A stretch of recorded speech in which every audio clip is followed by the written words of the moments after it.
29শে April সকাল 10টা। Bag হাতে চলেছি এখন বাজারে, কিন্তু বাজারে যাওয়ার পথে যা দেখলাম সেটা দেখে তো আমার বুকটা আটকে উঠলো।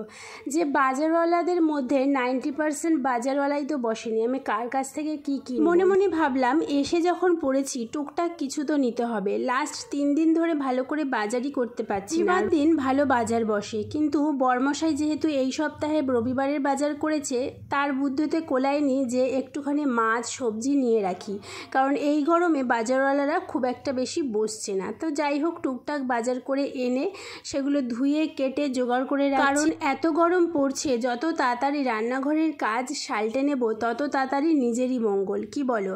আর গরমে কারা দেখছো বন্ধুরা আমার ভিডিও, তাদের অসংখ্য ভালোবাসা, ধন্যবাদ। শুধু একটাই অনুরোধ, ভিডিওটা লাইক করে চ্যানেলটা যদি সাবস্ক্রাইব করে না থাকো চ্যানেলটা সাবস্ক্রাইব করো। কুটনো কাটা কাটতে কাটতে এদিকে বর্মশাই অফিসের জন্য রেডি হয়ে গেছে। বর্মশাইকে কতবার বললাম একটু ম্যাগি ভাজা করে দিই বা একটু ম্যাগি সেদ্ধ করে দিই, ও কোনো কিছুই খাবে না, সেই গিয়ে রাস্তায় খাবে। যদিও বা আজকে তাড়াতাড়ি চলে আসার প্ল্যান আছে। এত গরম পড়েছে, একটুখানি ফাঁকি দিলেও হয়তো অফিসের লোকজন খুব একটা কিছু বলবে না। বড় অফিস চলে যাওয়ার পর আমি দরজা দেওয়ার সময় একটু অ্যালোভেরা গাছ ছিঁড়ে নিয়ে আসলাম, আর তারপরে 12টার সময় খেলাম পান্তা, কারণ আজকে অনেক কাজ আছে ঘরের।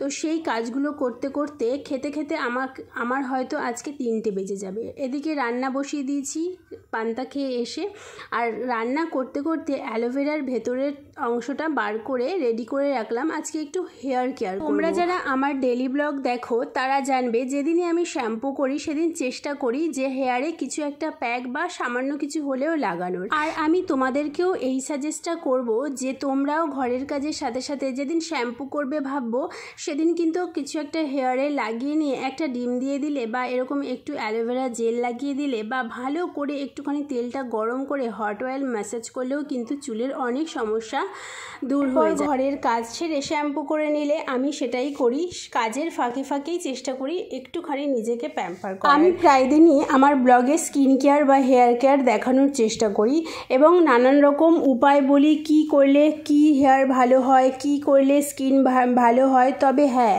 তার তুমি যতই যা কিছু করো না কেন, পরিমাণ মতন জল না খেলে কিন্তু কোনো কিছুই ভালো থাকবে না। টোটাল কথা হচ্ছে, পেট যদি ভালো না থাকে তাহলে হেয়ার বলো স্কিন বলো কোনো কিছুই ভালো থাকে না।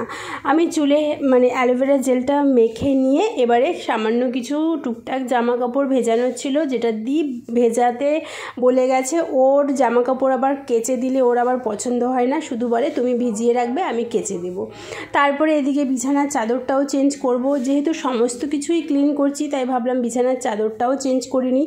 তারপরে শ্যাম্পু ট্যাম্পু করে এসে স্নান করে সবে মাত্র খেতে বসেছি, ভাতে হাতও দিনি, ব্যাস কলিং বেলের আওয়াজ, চলে এসেছে দীপের অফিস থেকে পার্সেলটা নিয়ে এসে খেলাম। খেয়ে দিয়ে জাস্ট শুয়েছি, ব্যাস আমার বরের ফোন, আমি আসছি দরজা খোলো। গরমে অ্যাকচুয়ালি বেশিক্ষণ দাঁড়িয়ে থাকতে সত্যি দরজার সামনে ভালো লাগে না। তারপরে অনেকটা সময় কেটে যাওয়ার পরে আমার না সন্ধেবেলা আজকে খুব খিদে পাচ্ছিল। কী খাবো ঘরে সেরকম কিছু ছিলও না। সেই মেলা থেকে আনা পাঁপড়গুলো ছিল, সেগুলোই ভেজে একটু খেলাম। আমিও নিজেও একটু খেলাম, দীপও একটু খেলো। পাঁপড় দেখবে পাঁপড় ভাজা খেতে বেশ ভালো লাগে, তবে হ্যাঁ পাঁপড় ভাজা আবার বেশি খাওয়াও ভালো না। তো টুকটাক খেলাম, ঠিক আছে, 1 দিন 2 দিন ঠিক আছে খেলাম। তারপরে 9টার সময় দীপ বললো আমাকে খেতে দিয়ে দাও।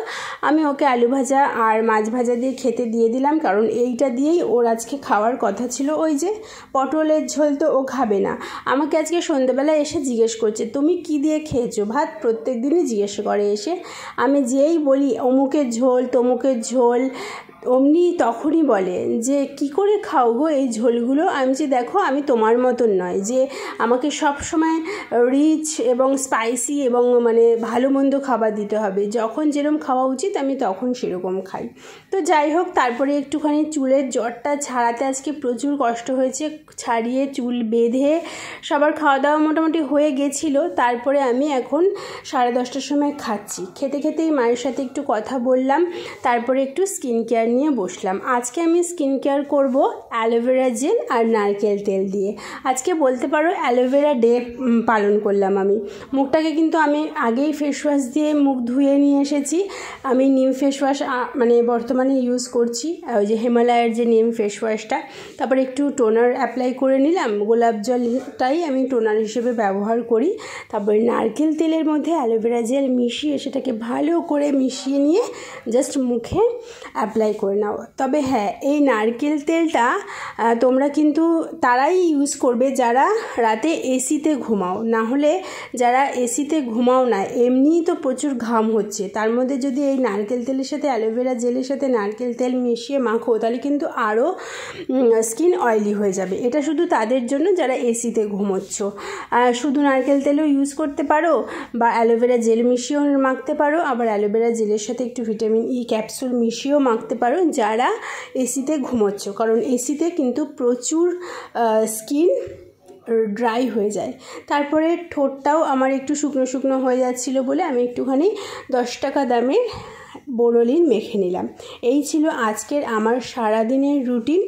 এরপরে আরও টুকটাক কাজ বাকি আছে মিনিমাম কিছু, সেটা হলো কয়েকটা বোতল ভরে ফ্রিজে দিয়ে আসা, আর রান্নাঘরটা টুকটাক কিছু আছে কিনা সেটা তুলে রাখা, বা একটু সামান্য গ্যাসটা একটুখানি আমি অনেক সময় ঘুমানোর আগে মুছে নিই। অনেকেই বলে রাত্রে গ্যাস মানে রান্না করি যে গ্যাস ওভেন সেটা অপরিষ্কার রাখতে নেই, তো আমি চেষ্টা করি যেদিন খুব একটা ভালো লাগে না আর ইচ্ছে করে না সেদিন করি না। তারপরে যে কটা বোতল ভরার ছিল ভরে নিয়ে ফ্রিজে ঢুকিয়ে দিলাম, আর আমাদের জন্য 2টো বোতল নামিয়ে এনে রান্নাঘরের জানলা দরজা লাইট সমস্ত কিছু বন্ধ করে এইবার চলে যাব ঘরে। আজকে পুরো সকালে ঘুম থেকে ওঠা থেকে পুরো রাত অবধি তোমাদের সাথে শেয়ার করলাম একদম ছোট্ট সময়ের মধ্যে। যদি ভালো লেগে থাকে লাইক করো, সাথে থেকো, আর তোমরা কিন্তু অবশ্যই নিজের যত্ন নিও। দেখো বন্ধুরা, ওই ঘরে গিয়ে ভয়েস দিচ্ছিলাম, কি করব, আমার বর এত চেঁচিয়ে ফোনে কথা বলে এখানে ভয়েস দেওয়া যায় না। তো এই ছিল আজকে আমার সারাদিনের রুটিন। আর এখন কটা বাজে দেখবে, ওই দেখো 11:15 বাজে। তোমাদের হয়তো দেখে মনে হবে 12:15, বাট যেহেতু মোবাইলে সেহেতু মনে হচ্ছে 12:15, বাট 12:15 না, এখন বাজে 11:15। তো এই হচ্ছে ব্যাপার। সারাদিন এইভাবেই আমার কাটলো আজকে। তো বিকেলবেলায় যেহেতু তাড়াতাড়ি চলে এসেছে, তো এই ঘরের মধ্যেই আমরা সবাই ছিলাম, সবাই বলতে সবাই। তো সেই কারণে আর সেই সময়টা ব্লগ করা হয়নি। চুপচাপ বসেছিলাম, একটু ভিডিও দেখছিলাম, মাঝে মাঝে একটুখানি মাঝখানে 1 ঘন্টা মতন একটু ঘুমিয়েও পড়লাম। এইভাবেই কাটলো। তো তোমাদের কেমন কাটছে জানি, গরমে সবার খুব কষ্ট হচ্ছে, সবার মানে সবাই একটু একসাথে প্রে করো যেন বৃষ্টি হয়, যেন 2-1 দিনের মধ্যেই যেন বৃষ্টি হয়। নালে মানে যারা বলে তো বাইরে বেরিয়ে কাজ করে, এই যে আমার শ্বশুরমশাই শুধু বেরোচ্ছে, কারণ কি দেখো যাদের কাজের নেশা থাকে না তারা কাজে বেরোবেই।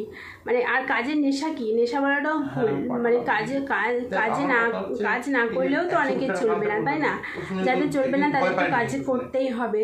তো তাদের জন্য এই যে 2-1 দিনের মধ্যে যদি বৃষ্টি না হয় না, যে কি হবে আমাদের বাড়িতে। মানে আমাদের তো অ্যাসবেস্টারের বাড়ি, মানে আমার মা বাবা আজকে ফ্যান অবধি চালাতে পারেনি।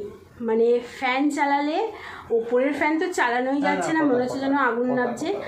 আর টেবিল ফ্যান এরকম বড় একটা টেবিল ফ্যান আছে, ওইটাও চালাতে পারছি না। মানে পুরো বাইরের রোদটা টেনে গেছে।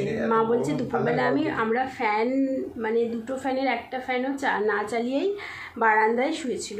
মানে আমাদের এরকম লম্বা বারান্দা আছে, তোমরা দেখেছো, আর যারা দেখোনি মানে পরে যখন যাব তখন দেখে নেবে। এরকমভাবে কাটছে দিন।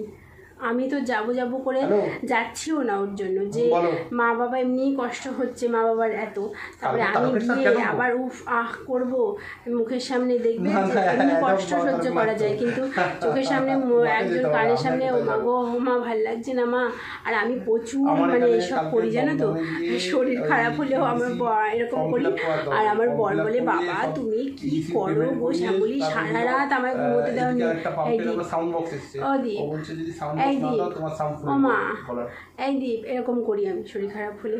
আর দীপ খুব মানে আমার বর মানে কিন্তু শরীর খারাপ হলেও কিন্তু স্ট্রং থাকে, কিন্তু আমি শরীর খারাপ হলে স্ট্রং থাকি না। তো সেই কারণে বাড়িতেও যাচ্ছি না, যে মা বাবা এমনিতেই কত কষ্ট করছে, তার মধ্যে আমি গিয়ে বিরক্ত করবো, ওর জন্য যাচ্ছি না। এই হচ্ছে ব্যাপার। তো চলো আজ এই অবধি, কালকে আসছি আবারও নতুন একটা ব্লগ নিয়ে। তোমরা সবাই ভালো থেকো, সুস্থ থেকো, আনন্দ থেকো, পজিটিভ থেকো।